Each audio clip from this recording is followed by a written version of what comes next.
Eu sempre achei que eu conhecia o Lula Molusco. Aquele ranzinza, o artista frustrado, o cara que odeia o Bob Esponja, odeia o Patrick e, se duvidar, até o próprio Reflexo. Mas um dia, vendo a série com mais calma, uma coisa começou a me incomodar. Não era um detalhe, era um silêncio. Algo que não encaixava nem com o humor do episódio, nem com a biologia, nem com a lógica daquele mundo. E foi aí que a pergunta apareceu pela primeira vez na minha cabeça, quase tímida. Por que o Lula Molusco não parece uma lula, ou um polvo, ou qualquer coisa que consiga existir biologicamente naquele fundo do mar? Pensa aqui comigo, Bob Esponja é uma esponja do mar, Patrick parece ser uma estrela do mar, até o Plâncton um plâncton, né? Mas e o Lula Molusco? Se você colocar ele ao lado de uma lula de verdade, nada bate. E cara, isso aqui começou a me perseguir. Eu sei que pode parecer besteira, uma curiosidade boba, mas quanto mais eu resgatava as cenas antigas, mais percebia que a série inteira estava acenando para isso. E se a gente seguir pistas, peça por peça, uma conclusão começa a surgir. Uma que envolve espécie, cultura, Atlântida, memória e até a sensação incômoda de exílio. Mas calma,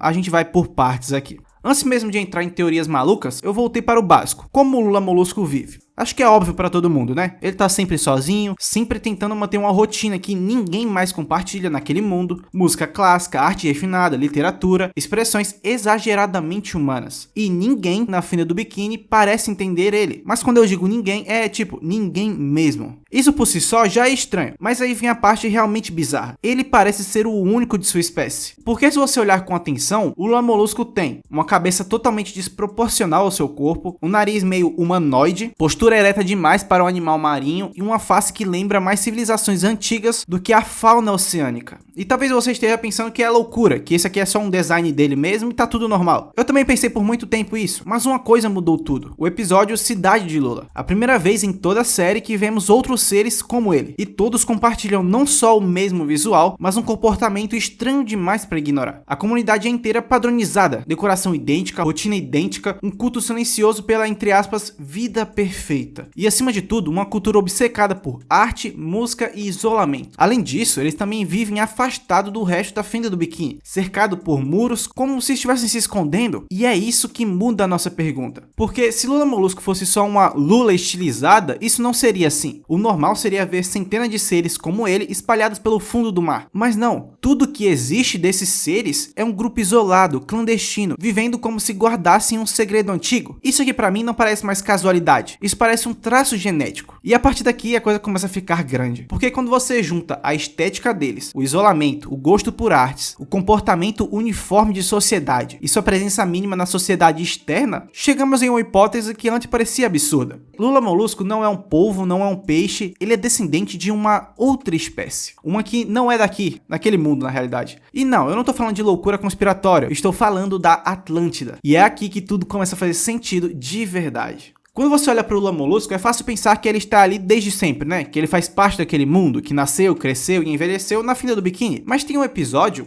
que ninguém leva muito a sério, que destrói completamente essa ideia. E eu tô falando do episódio Descobrindo a Atlântida. E se você assistiu aquele especial, como ver um musical divertido do Bob Esponja, cara, você perdeu metade da história, não só do Lula, tá? Desse universo. Porque naquele episódio, sem nem perceber, Lula Molusco entrega pistas que mudam tudo sobre quem ele é. Quando Lula e Patrick encontram um amuleto, quem é a primeira pessoa a saber exatamente o que aquilo significa? Quem explica toda a história dos Atlantes, sua cultura, seu passado, sua tecnologia, seu papel no oceano, é exatamente ele, Lula Molusco. Do nada, sem nunca ter mostrado antes esse conhecimento. Ele simplesmente sabe. E não sabe superficialmente não, tá? Ele sabe como um historiador nativo, como quem cresceu ouvindo essas histórias. E isso é estranho demais, porque o personagem mais rabugento e antissocial do desenho, que mal tolera seus vizinhos, sabe tanto sobre uma civilização perdida. E mais, por que aquilo mexe tanto com ele? Quando nós chegamos em Atlântida, Bob, Patrick e até a Cindy ficam maravilhados com tudo. Mas e o Lula Molusco? Lula Molusco fica simplesmente confortável, quase se sentindo em casa. Ele não só admira as artes atlantes, ele entende. Ele conversa com os artistas como se falassem a mesma língua, interpreta as obras com precisão absurda. E quando os atlantes o veem, não tratam ele como um estranho. Eles o tratam basicamente como um igual. Tanto que usam até mesmo o Lula Molusco como modelo natural para suas pinturas. E talvez o detalhe mais assustador seja esse. Os atlantes priorizam exatamente as mesmas coisas que Lula Molusco. Isso vai desde arte, conhecimento, estética e o isolamento. Diz pra mim, isso aqui parece coincidência ainda? Além disso, os Atlantes do episódio têm pele meio azulada, narizes longos e arqueados, cabeças desproporcionalmente grandes, olhos arredondados e, diferente do Lula, claro, um cérebro mantido em uma cúpula de vidro. Entretanto, o Rei Atlante explica claramente que aquele não era um corpo original deles. Eles são uma espécie extremamente avançada, que acabou adaptando seus corpos para sobreviver num ambiente submarino. Isso aqui é canônico, tá? É real da série. E essa parte vira a chave, porque finalmente tudo faz um pouco mais de sentido.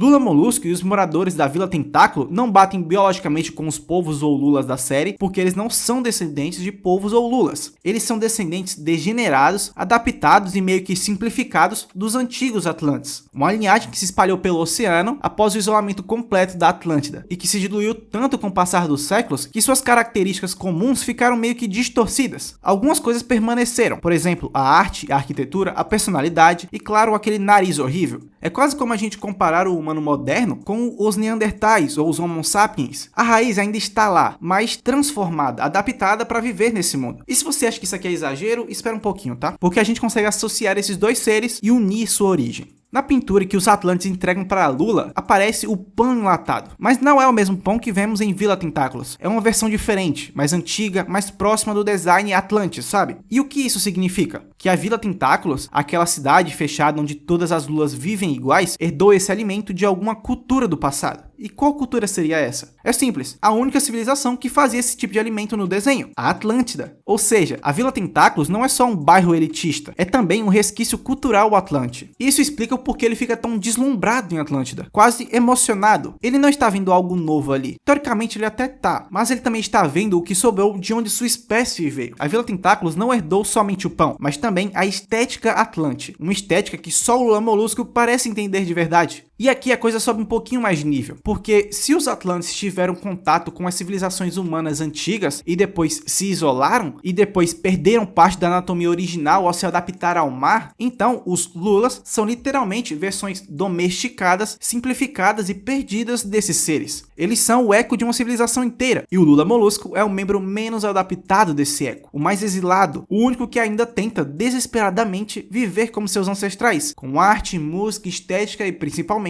ordem. Acho que depois de ver todo esse contexto, entender tudo isso, você consegue olhar para o Lula Molusco e pela primeira vez ele faz algum sentido. Não como uma piada como a gente sempre viu, mas como alguém que nunca deveria ter estado ali. Alguém que nasceu no lugar errado ou na época errada, cercado por pessoas que não falam a mesma língua que ele, literalmente e culturalmente. E quando a gente consegue encaixar todas essas peças, a pergunta principal deixa de ser que espécie é o Lula Molusco e vira o que um Atlante esquecido está fazendo na fenda do biquíni. Porque é isso que o Lula Molusco é, um descendente perdido de uma civilização tão avançada que até esqueceu de onde veio. E talvez seja por isso que ele sofre tanto morando ali. Vamos voltar aqui para algo simples para vocês entenderem. Lula Molusco odeia tudo: o barulho, as festas, os vizinhos, o emprego. Mas e se isso nunca foi só mau humor? E se isso for algo como uma incompatibilidade com o ambiente? Ele pode estar vivendo simplesmente em um mundo que não foi feito para ele. Um mundo de esponjas que só sabem dar risadas e falar alto, estrelas que se regeneram, plânctons que constroem robôs, caranguejos que só pensam em dinheiro. E ele tá sozinho no meio disso, tentando tocar seu clarinete, um instrumento que nenhuma criatura marinha daquela região parece entender. Além disso, tudo que provoca desprezo na fenda do biquíni, a arte, o perfeccionismo, a disciplina, a estética, é exatamente o que define a Atlântida. Os Atlantes são, e sempre foram, seres movidos pelo intelecto e pelas artes. A própria arquitetura deles é uma prova disso. E Lula Molusco é o último sopro disso em uma terra que esqueceu sua origem. A Vila Tentáculos não é só um condomínio fechado com gente snob e uma rotina padronizada. Ela é provavelmente uma colônia atlante antiga, da época em que uma parte da espécie se separou da cidade principal, da Atlântida, para viver de forma mais simples, podemos dizer. E aqui a teoria deixa de ser divertida, né, e vira mais humana, sentimental, porque quando você pensa em Lula Molusco como descendente de uma civilização perdida, tudo ganha outra cor. Ele não odeia o Bob Esponja, ele odeia o caos que ele causa. Ele não despreza o Patrick, ele não entende a simplicidade, ele odeia a burrice, podemos dizer também. Ele não é arrogante, ele se sente deslocado do seu povo. Ele não é frustrado, ele só é incompreendido. Ele não quer ser melhor que os outros, ele só está tentando estar entre os seus. Mas onde estão esses seus? Uma parte podemos dizer que está isolada na Vila Tentáculos, vivendo uma versão deteriorada da cultura atlante, ou podemos nos aprofundar mais e dizer que eles estão desaparecidos junto com a Atlântida, que agora se esconde das criaturas do mar, e Lula Molusco é o que sobrou. Se juntarmos tudo, a conclusão é inevitável. Lula Molusco é descendente dos Atlantes que abandonaram ou foram expulsos da sua cidade original. Uma linhagem perdida, culturalmente esvaziada e biologicamente simplificada. E isso explica por que em toda a série nada deixa o Lula Molusco realmente feliz. Porque não importa o quanto ele tente, o mundo onde ele vive hoje não foi feito para ele. E o mundo que foi feito para ele se escondeu para sempre. Quem realmente é Patrick Estrela? Não! Aqui é o Patrick! Esse é o tipo de pergunta que você ri quando ouve pela primeira vez. Afinal, estamos falando do Patrick aqui, né? O cara que não sabe quanto é 2 mais 2. O cara que já fez tanta idiotice que a gente já até se acostumou. Mas ao mesmo tempo, é o mesmo cara que também solta frases que fariam Aristóteles ficar em silêncio. O mesmo cara que possui uma inteligência fora do comum em física, química, matemática, filosofia. Então, vou perguntar de novo. Quem realmente é Patrick Estrela? Pensa comigo aqui, e se Patrick não for apenas aquele burro engraçado? E se ele estiver escondendo algo? E é aqui que mora o problema, porque se isso fosse só uma piada, tudo bem, a gente não levava a sério, mas tem a possibilidade de não ser. Essa ideia louca começou quando eu tava assistindo um episódio que, pra maioria, é só um episódio bobo qualquer, como tantos outros. Só que revendo com calma eu percebi uma coisa. Essa aqui era basicamente a confissão esquecida do Patrick. Nesse episódio, o Patrick cai de um penhasco, até aí nada de novo, né? Tudo normal. Mas quando Bob Esponja encontra o corpo dele, algo está faltando, a sua cabeça. E o que acontece depois parece piada, até que você percebe e alinha os detalhes. Bob Esponja encontrou a cabeça dele no chão e recoloca, fazendo o cérebro de Patrick meio que, entre aspas, ligar como uma máquina antiga. Ele finalmente conectou os fios. As engrenagens cobertas de poeira e teias de aranha começaram a se mover. Ele voltou a funcionar como se estivesse enferrujado pelo tempo. E nesse momento, o Patrick que conhecemos some. No lugar dele surge alguém completamente diferente. Alguém que olha para as águas vivas e as descreve usando palavras bonitas. Olha só, as criaturas históricas e graciosas das profundezas.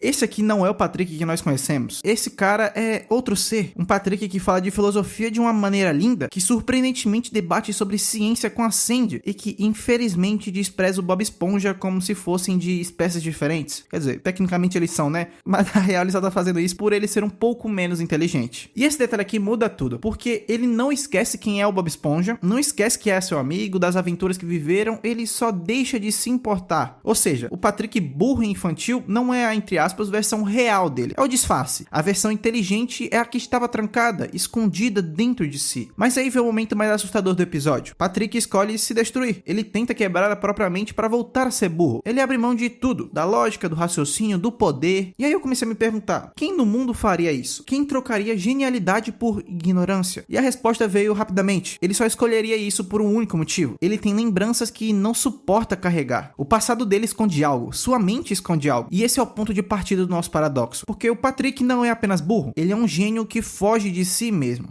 Esse episódio aqui foi só a primeira pista, e com essa hipótese em mente eu comecei a revisitar outros episódios espalhados pela série e descobri que existem rastros por todo lugar. E eu não tô falando de 1 ou 2 referências, tô falando de um padrão sistemático. Patrick se torna inteligente, poderoso ou influente e logo depois se destrói para voltar a ser burro e inofensivo. E cara, isso tem que ter um porquê, e existem 3 casos em especiais que podem servir de comprovação. No episódio Viagem Esquidástica, Bob Esponja e Patrick são encolhidos para entrar dentro do corpo do Lula Molusco e resolver um problema médico. Até então, tudo certo. O problema é que lá dentro eles ficam sem combustível. Uma situação desesperadora, caos total. E adivinha só quem resolve o problema? Ele mesmo, Patrick. Ele explica calmamente como usar carbonatação de refrigerante para abastecer o submarino. Isso aqui não foi um chute, definitivamente. Não foi sorte. É química pura. É conhecimento. Ele sabia do que estava falando. No episódio Pintores Molhados, Bob Esponja e Patrick precisam pintar a casa do Sr. Sirigueijo. E em meio às trapalhadas, Patrick olha pra ele e solta a seguinte frase: mas, e se o dinheiro tem tanto valor, por que você o esconde num cofre onde ninguém pode ver? Um questionamento direto sobre o valor simbólico e o apego emocional. E durante o próprio episódio do Patrick Smart Pants, a inteligência dele explode, ele cita literatura, arte, música, ciência, só que quanto mais inteligente ele fica, mais distante ele se torna. Ele rompe tudo que tinha com o Bob Esponja, ele despreza tudo que antes amava, e quando percebe que vai acabar sozinho, o que ele faz? Ele se auto-sabota, troca o cérebro. E é assim repetidamente. A cada momento de despertar, a história se repete. Patrick ganha poder, seja de qualquer forma, como citamos. Patrick abusa dele e Patrick destrói a si mesmo. É um ciclo eterno. Mas por que exatamente ele faz isso? É só medo da solidão ou existe algo a mais? Foi aí que eu percebi um detalhe que pode ligar a tudo isso. A força do Patrick.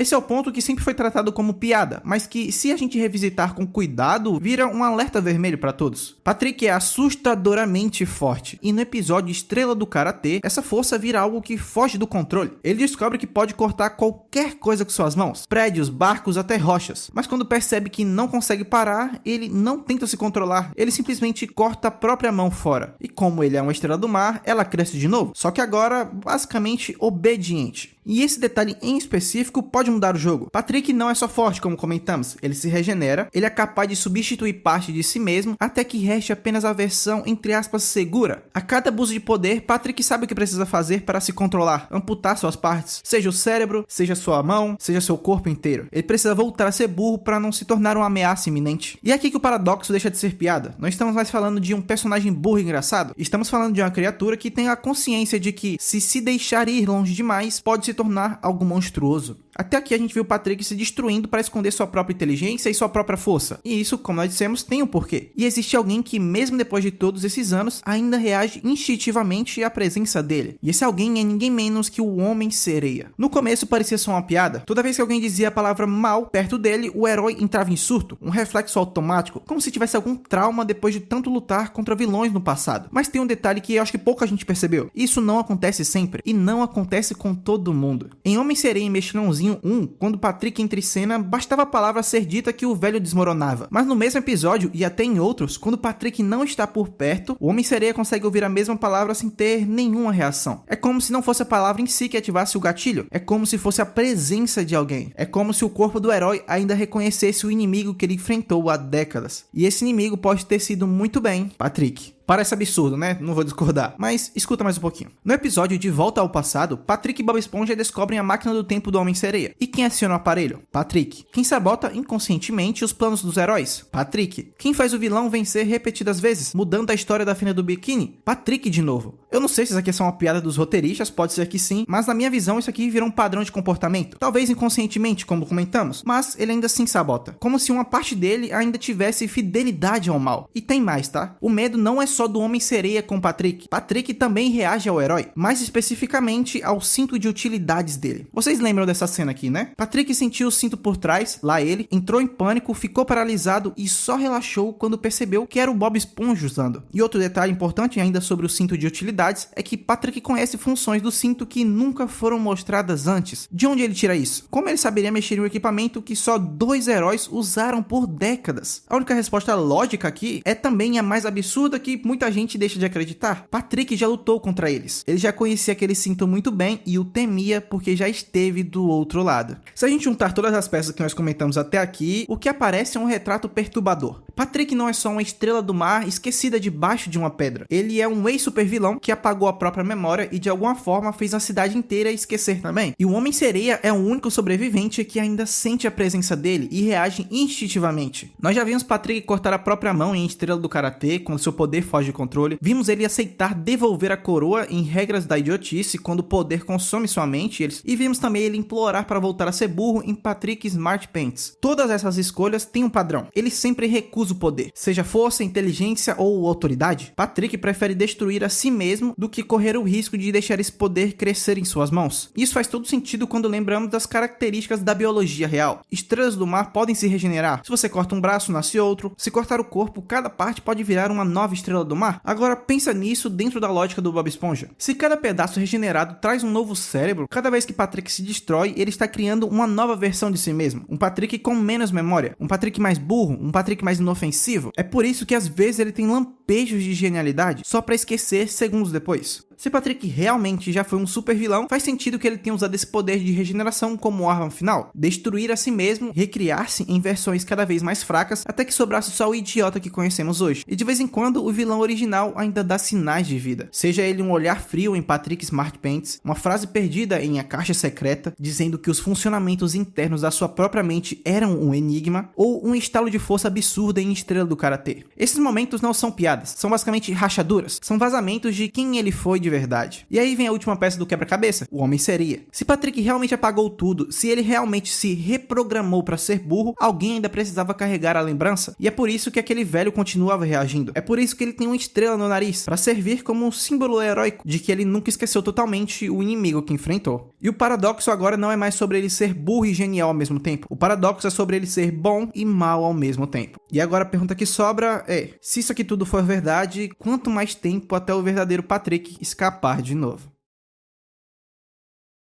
Todo mundo lembra do Lula Molusco rabugento, o artista frustrado, o vizinho amargo, o eterno alvo das piadas. Mas existe um episódio que ninguém fala sobre. Um episódio onde ele simplesmente sorri. E quando isso acontece, meu amigo, o universo de Bob Esponja começa a ruir. Muitos fãs chamam esse episódio de erro. Eu chamo de confissão. Porque o que acontece ali é perigoso demais para ser só uma piadinha qualquer. É como se por alguns minutos o desenho tivesse esquecido que era um desenho e deixado escapar uma verdade que nunca deveria ter sido mostrada. Uma verdade sobre o que realmente mantém o Bob Esponja funcionando. E quando você perceber isso, nunca mais vai conseguir assistir do mesmo jeito. Eu sei. Parece que esse aqui é só mais um episódio bobo, daqueles onde trocam as personalidades dos personagens. Isso é muito comum em vários desenhos. Mas cara, não é aqui. Esse episódio, ele não é engraçado. Se eu tivesse que descrever com uma palavra, pra mim seria incômodo. Porque pela primeira vez o desenho mexe com a única regra que mantém o Bob Esponja existindo. O equilíbrio entre a alegria e a desgraça. A dualidade entre Bob Esponja e Lula Molusco. Então vamos começar a nossa análise, dissecando parte por parte de tudo o que acontece no episódio. Tudo começa como sempre, uma manhã normal, e Bob Esponja e Patrick, claro, invadindo o quarto dele para ver o nascer do sol juntos. Eles dizem que fazem isso toda manhã, e tem até mesmo um álbum de fotos com inúmeros momentos juntos. Os dois ali chamam isso de amizade, eles são grandes amigos, mas qualquer um de fora percebe, isso aqui é uma obsessão doentia. Bob Esponja está obcecado com Lula Molusco. Nosso Lula, por outro lado, tenta se livrar dos dois, e a série segue o ciclo que a gente conhece. Bob Esponja causa, Patrick ajuda, faz merda, Lula Molusco sofre, é o equilíbrio natural da fenda do biquíni, mas naquele dia algo falha. O Lula Molusco, para tentar se defender, acaba se eletrocutando na própria cerca elétrica, e a partir daqui, nada mais faz sentido. De repente ele acorda diferente, sorridente, alegre, gentil, ele quer brincar, se divertir, e o mais estranho, quer estar junto do Bob Esponja, algo que se você para analisar é completamente diferente de tudo que ele sempre quis. Por alguns minutos ali parece bonito, o desenho quase engana a gente, o sol fica mais dourado, o riso fica mais leve, e Bob Esponja pela primeira vez parece genuinamente emocionado, porque o Lula Molusco finalmente gosta dele, é o momento que ele esperou desde sempre. Mas se você prestar atenção, percebe o erro. O sorriso do Lula Molusco não combina com o mundo ao redor. É como se o cenário inteiro não soubesse reagir ao que estava acontecendo. O desenho sempre respirou caos, principalmente vindo dele. Solidão, frustração, essas coisas definiam o Lula. Mas de repente, tudo ficou calmo demais. E esse aqui é aquele clássico, o silêncio antes do colapso. No dia seguinte, o ciclo se inverteu. Agora foi Lula Molusco quem invadiu o abacaxi do Bob pela manhã. Ele buzina pra acordar Bob Esponja, divide jornal, passa fio dental nele, vira o espelho exato do que ele sempre odiou. Nesse ponto, o episódio deixa de ser só uma comédia e vira um espelho quebrado.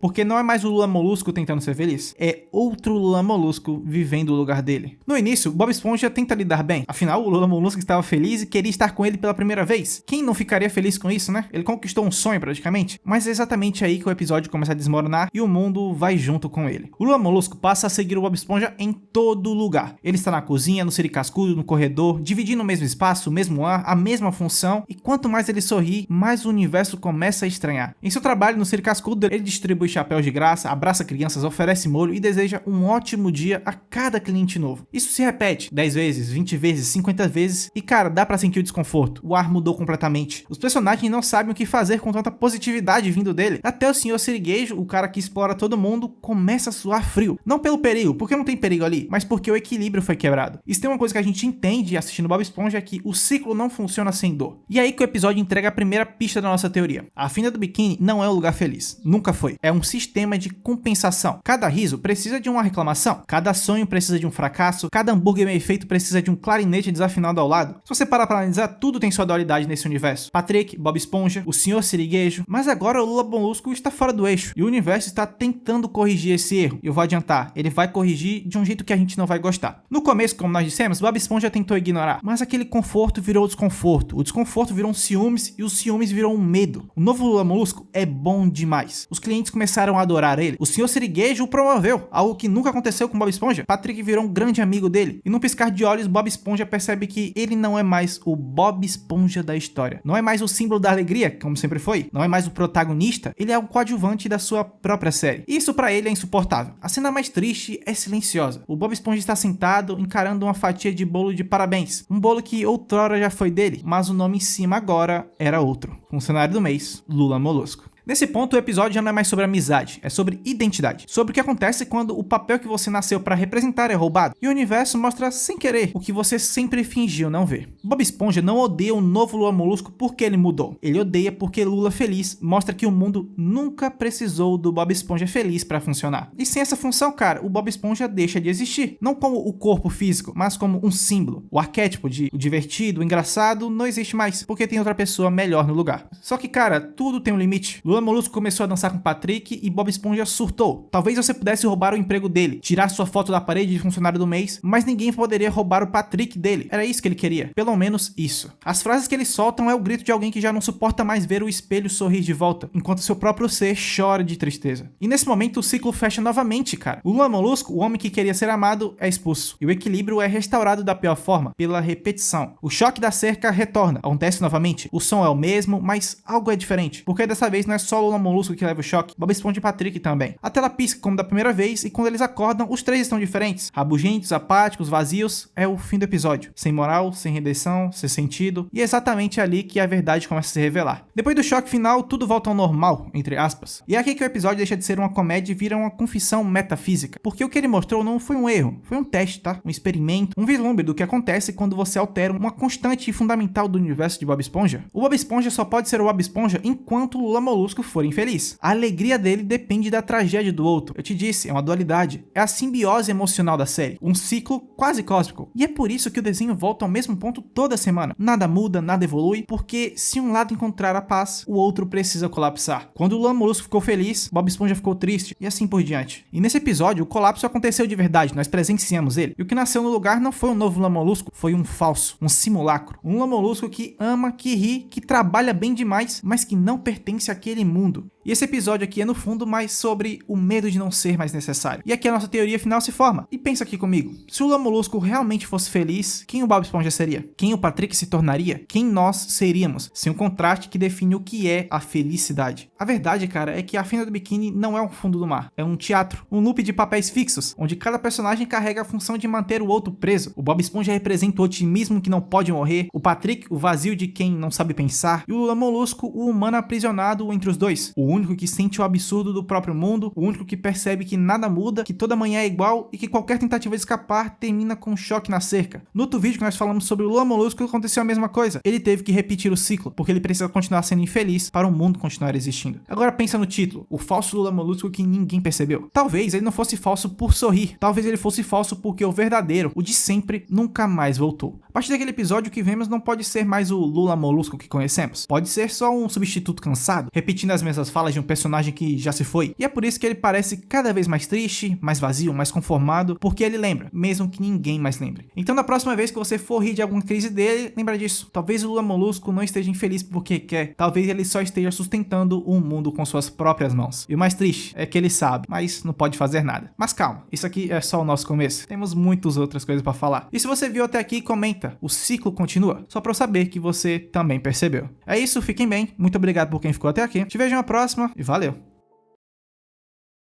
Bob Esponja é estranho, sempre foi. Seus personagens conseguem fazer fogueiras debaixo d'água, tem um esquilo no fundo do mar com uma árvore em seu quintal, nada nunca fez muito sentido. E tudo bem, porque isso fazia parte da piada. Mas no episódio USB 129 algo muda, porque ele não é engraçado, não é leve como de costume, é simplesmente perturbador. Desde sua estreia, fãs tentam entender seus significados. Alguns dizem que é sobre viagem no tempo, outros acham que é uma metáfora para o niilismo. E sim, existe até uma teoria dizendo que o Lula Molusco morre durante o episódio. Mas e se eu te disser que talvez todas estejam erradas? Porque a verdade por trás de SB-129 não está na superfície, ela está nos silêncios, nos espaços em brancos, nos detalhes ignorados. Eu reassisti esse episódio quadro por quadro, cruzei com episódios esquecidos, conectei com ciência da vida real e descobri algo que muda tudo. Esse episódio faz mais sentido do que você pode imaginar, mas o que ele quer dizer é algo que nenhum outro episódio de Bob Esponja jamais teve coragem de revelar. Então, hoje eu vou te explicar tudo o que acontece e resolver de fato o mistério do episódio SB-129. Mas, antes de mais nada, vamos relembrar o que acontece no episódio, tá?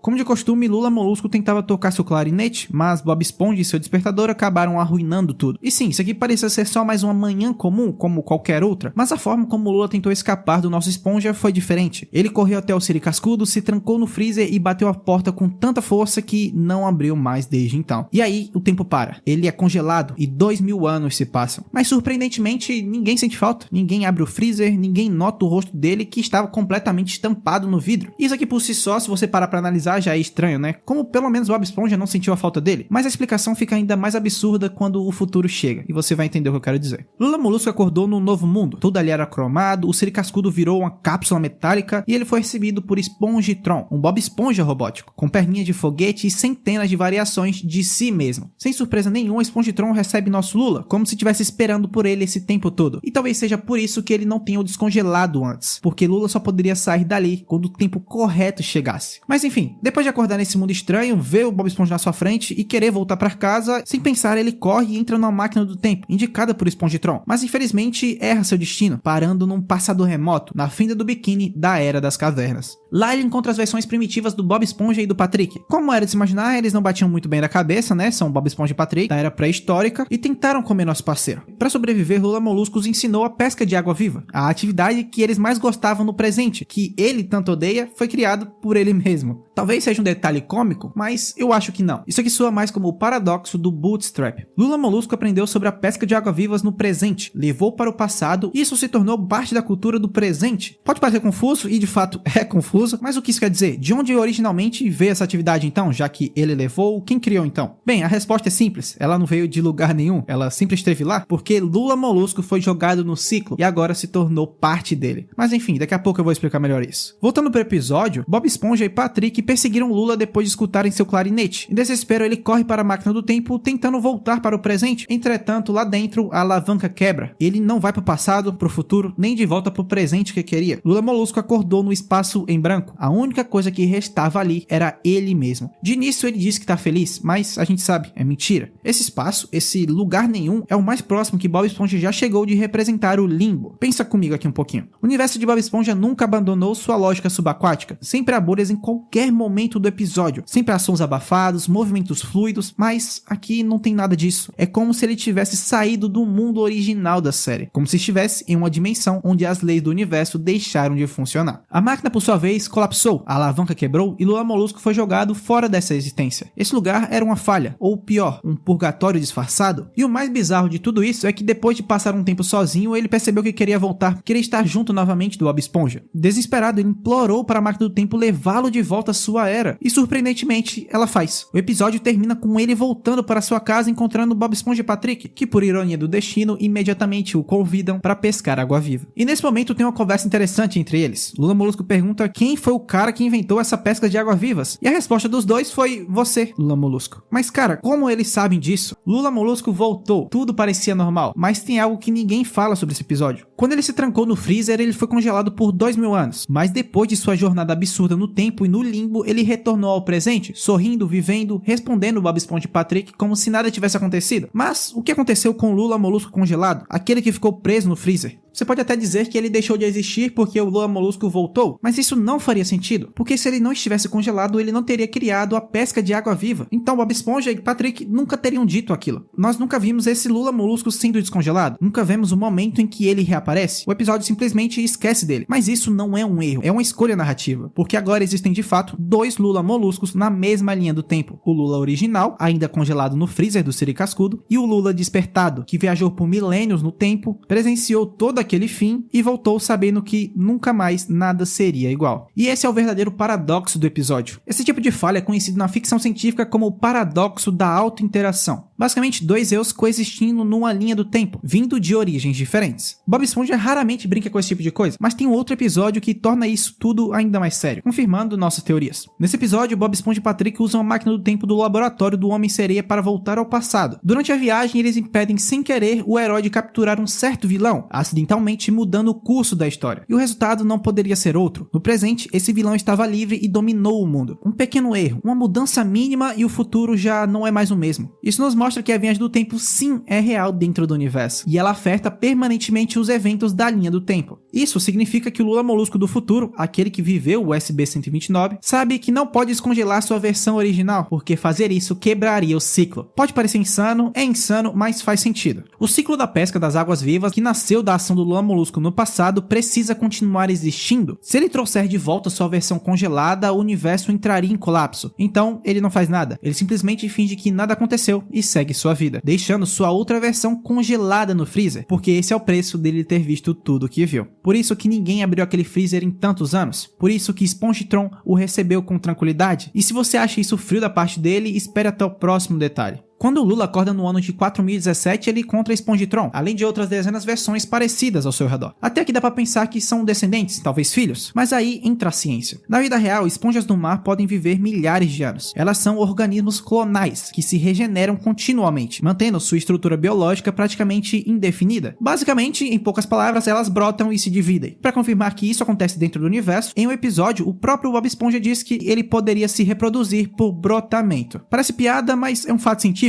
E com Patrick acontece algo parecido. Estrelas do mar podem regenerar membros e até corpos inteiros. Há espécies que se multiplicam ao ser cortadas, criando cópias completas de si mesmo. Em SB-129, no futuro, Patrick aparece com duas cabeças. E não, isso aqui não é uma coincidência, tá mais por uma pista dizendo que não tem só um dele. Quando o Lula Molusco acorda no futuro, Spongitron o recebe com serenidade, como se já soubesse que ele é, como se já tivesse vivido isso antes. E Patrick, surpreendentemente, aparece no momento exato. E isso não é acaso, isso é repetição programada. E essa é a parte mais perturbadora daqui. Eles não estão só vivos, eles são parte de um sistema que mantém o ciclo funcionando. Eles não envelhecem, não se lembram, mas algo dentro deles os alerta sobre isso. Agora, voltando ao momento mais enigmático do episódio, Lula Molusco quebrou a alavanca da máquina do tempo e cai. Ele cai fora do tempo, um espaço em branco no universo. É o que os filósofos chamariam de limbo existencial. E se aquele espaço não fosse físico, mas sim mental? A consciência de Lula Molusco em colapso após a quebra temporal. Uma mente sem tempo, sem passado, sem identidade. Mas surpreendentemente, quando ele grita, a máquina aparece e o traz de volta com um pedido. Como se soubesse que ele iria quebrar, como se isso aqui fosse parte do plano. Ele não viajou por acaso para esse lugar, porque nunca foi uma viagem, tá mais como um sistema de reinicialização, um ciclo onde Lula Molusco precisa cair para aceitar, para o loop poder continuar. E é aqui que a tragédia de SB-129 se revela por completo. Lula Molusco queria fugir do mundo que odiava, fugir do Bob Esponja, do Patrick, do barulho, da pesca de água viva, mas no fundo foi ele quem criou isso, ele quem começou todo o ciclo. E agora não importa onde ele esteja na linha do tempo, não importa qual ele esteja, tudo sempre vai acabar da mesma forma. O Lula congelado ainda está lá, guardando a sua versão pura, sem essas memórias estranhas. O Lula que voltou carregava o trauma de ter visto o fim de tudo. E o que ele fez? Bem, ele não fez nada, porque ele sabe que se mexer demais quebraria tudo e precisaria voltar para o limbo existencial. Spongitron no futuro já sabia, Patrick de duas cabeças já sabia, eles vivem para repetir. A ciência real diz que esponjas do mar e estrelas do mar podem se regenerar. Mas e a consciência? Será que sobrevive ao tempo? Será que a cada regeneração alguma coisa permanece? A maioria das pessoas vê o Lula como o adulto chato, o cara cansado, ranzinza que só quer paz. Mas e se ele for o único que viu o ciclo? O único que percebeu que Bob Esponja não mudaria nada? Que Patrick nunca aprenderia? Que tudo ao seu redor era um eterno retorno? E que ele estava condenado a viver o mesmo dia com os mesmos vizinhos para sempre? Ele não é rabugento por isso, ele é consciente de tudo que acontece, ele quebrou ao ver a verdade por trás do mundo. Em SB-129, a máquina do tempo começa como uma piada, mas no fim do episódio, mesmo estando quebrada, ela atende o pedido de Lula, ou seja, ela nunca foi a máquina do tempo, é um mecanismo criado para reinicializar o personagem quando ele começa a sair do trilho. Lula Molusco viu demais, por isso nunca mais foi o mesmo, por isso ele é tão rabugento assim, e agora você também viu isso. Mas se você acha que SB-129 foi a coisa mais estranha de Bob Esponja, sinto lhe informar, isso aqui não chega nem perto de outros episódios bizarros e alguns que nem mesmo puderam ser lançados oficialmente. Mas bem, eu vou ficar por aqui. Obrigado por você que assistiu até o final. Te convido a se inscrever no canal para encontrar ainda mais bizarrices dos desenhos animados. E é isso, valeu!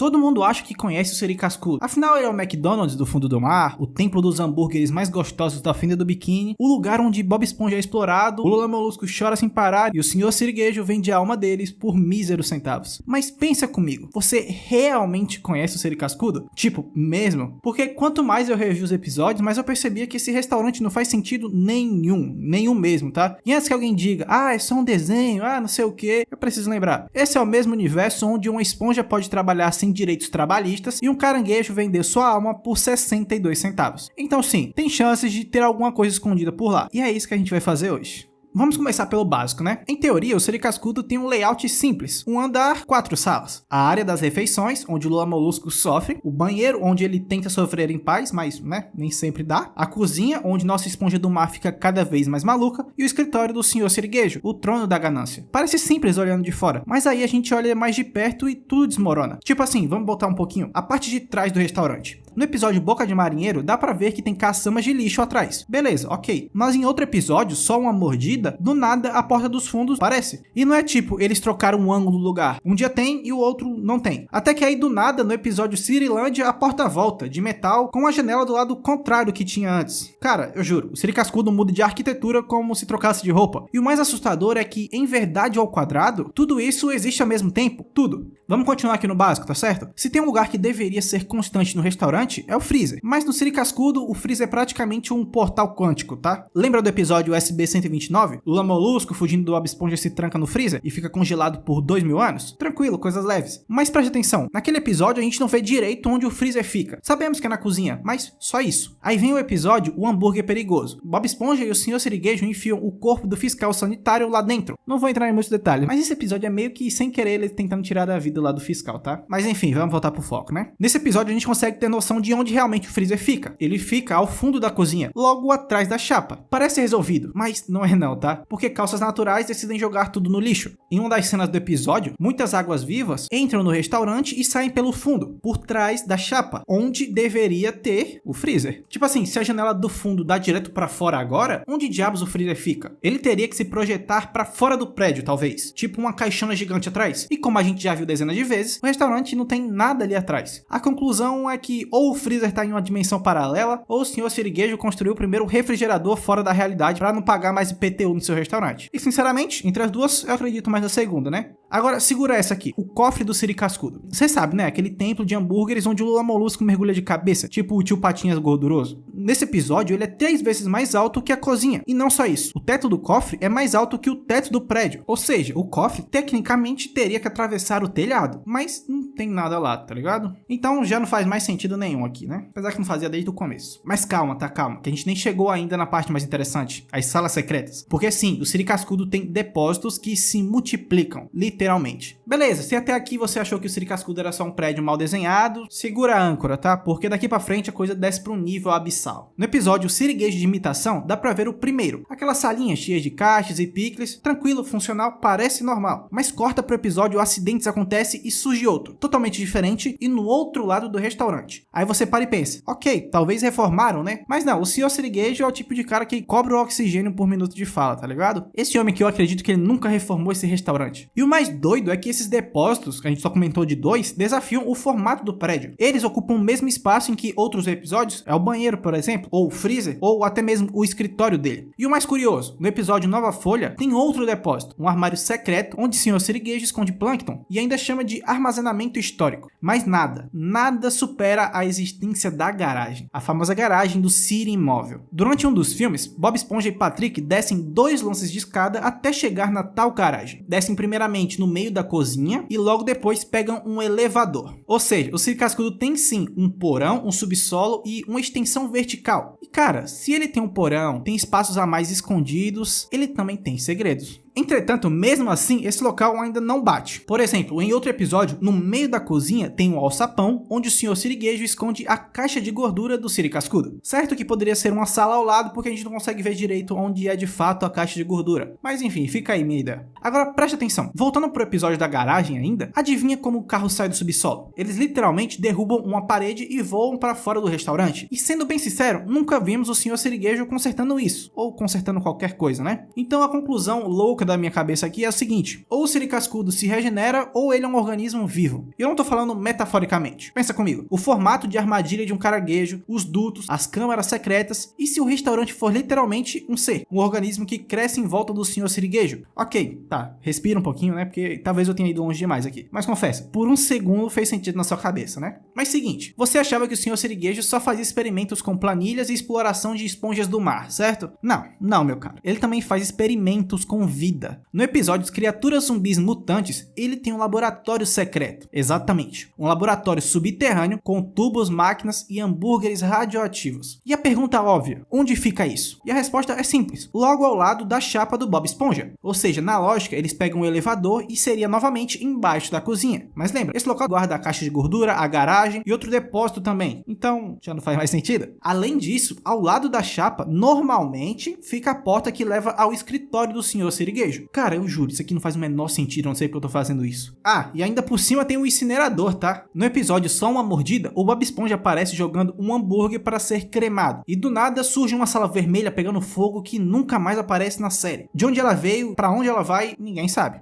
E finalmente, vamos chegar em outro ponto, mas a mais humana das aberrações, a sala de descanso dos funcionários. Ela aparece uma única vez no episódio Quebrando, um quartinho minúsculo espremido entre o banheiro e a cozinha, teoricamente, né? Coberto por papel de parede desbotado e a cereja do bolo. Adivinha por que ele estava coberto com papel parede? Simplesmente porque o Sr. Sirigueijo mandou esconder o cômodo para não ter nenhum funcionário descansando. Ele literalmente selou a única sala de descanso do Bob Esponja. Tá bom, eu acho que já falei de muito absurdo aqui, tá? Mas nada, absolutamente nada se compara ao verdadeiro coração desse nosso mistério. A parte que destrói tudo que ainda restava de lógica física e dignidade nesse restaurante. Os dutos de ventilação. Um labirinto subterrâneo, aéreo, horizontal, vertical, que de alguma forma conecta todas as salas impossíveis do Siri Cascudo. Então, vamos lá, né? Se você chegou aqui, parabéns, tá? Você é oficialmente um maluco, porque isso aqui não faz sentido nenhum. Você se lembra daquele mapa apresentado no episódio A Verdade ao Quadrado? Aquele documento que deveria ser a assinatura arquitetônica do restaurante? Ele mostra dutos subterrâneos, túneis no teto, salas que se sobrepõem e sei lá mais o que. A verdade aqui sobre esses dutos é simples e cruel. Os dutos não são só dutos, eles são veias de um organismo subespacial. Eles conectam o freezer ao cofre que fura o teto, ao laboratório que cria monstros, ao depósito que outras horas é o banheiro também, não sei. E por isso eu acho que quando todos os personagens entram nesses dutos, eles não estão só se deslocando fisicamente, estão atravessando versões alternativas do Siri Cascudo. Então vamos para nossa hipótese final aqui. E a única que, olhando para todo esse conjunto, explica quase tudo sem precisar apelar por foi só uma piada, né? Então preste atenção. E se o Siri Cascudo não for apenas um prédio? E se for um eco? Pensa comigo, o restaurante aparece diferente dependendo de quem está contando a história. Quem é o personagem principal? Quando é o Sr. Sirigueijo contando, é cofre dourado, é sala secreta, é laboratório. Quando é a hora da cidade olhar, é somente um restaurante fast food. Quando o roteiro precisa de drama, surge um freezer que congela no tempo. Quando o desenho quer rir, portas aparecem e somem no passe de mágica. Então pra mim, será que não seria mais simples admitir que o Siri Cascudo é um lugar que se adapta, que se remodela para servir a piada, o plot ou a moral do dia? O restaurante em si é pobre em arquitetura, mas rico em histórias. Ele guarda memórias do Lula congelado, do fiscal que quase virou jantar, da garagem, do laboratório que quase destrói a cidade. Então ele é isso, ele simplesmente guarda várias memórias, ele se adapta ao que precisa ser dito, na visão de quem precisa ver. Então dá para dizer que isso aqui é um caso resolvido? Não, infelizmente o caso termina sem solução. Porque se eu te dissesse que eu descobri uma planta definitiva, uma topografia legal ou um manual de uso do Siri Cascudo, eu estaria tirando a graça de tudo, porque não tem. Bem, se você viu até aqui essa loucura, comenta o hambúrguer nunca morre, só pra eu saber que você é tão doido quanto eu. E se você se lembrar de alguma outra sala estranha que a gente não comentou, joga aí nos comentários. Vai que o próximo vídeo a gente comenta sobre ela. Além disso, tem outras casas e lugares malucos pra gente analisar também. A casa na árvore do Finn Jake, a casa do próprio Bob. Então, se esse vídeo se sair bem, terá uma próxima parte. Mas claro, só depende de vocês. É isso, fiquem bem, bebam água e te vejo na próxima. Valeu!